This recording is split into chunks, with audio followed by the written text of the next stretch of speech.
போதுண்டி உங்களோட வாழ்ந்த வாழ்க்கை. கல்யாணம் ஆகி எத்தனை வருஷம் ஆச்சு? இன்னமும் அவன் மேல பாசத்தை கொட்டுவாங்க. போதும், எனக்கு சலிச்சிருச்சு. உன்னை பார்க்கவே எனக்கு பிடிக்கல. நான் கிளம்புறேன். நமக்கும் கல்யாணம் ஆகி ரொம்ப வருஷம் ஆச்சு.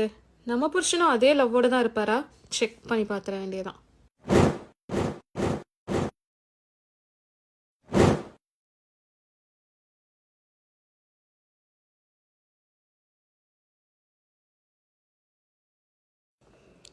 உன் கூட வாழ்ந்த வாழ்க்கை போதும், நான் வீட்டை விட்டு போறேன். என்னை தேட வேண்டாம்.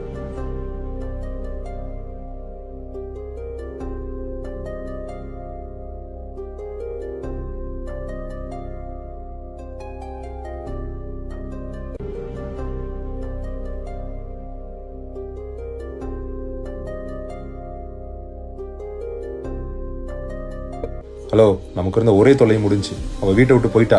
இனிமேல் நம்ம சந்தோஷமா இருக்கலாம். நீ ரெடியாரு, நான் வீட்டுக்கு வரேன். 2 பேரும் கிளம்புறோம். கடவுளே, நான் நினைச்ச மாதிரியே நடந்துருச்சு. என்ன எழுதியிருக்காரு? அட லூசு பொண்டாட்டி, கால் தெரியுற அளவுக்கு கேவலமா மறைஞ்சு நிற்கிறேன். பன்னீர் வாங்கிட்டு வரேன். சப்பாத்தி பன்னீர் பட்டர் மசாலா சாப்பிடலாம். என் மொத்த காதல் உனக்கு தான். 100 ஜென்மம் ஆனாலும் உன் கூட தான். I love you Latha.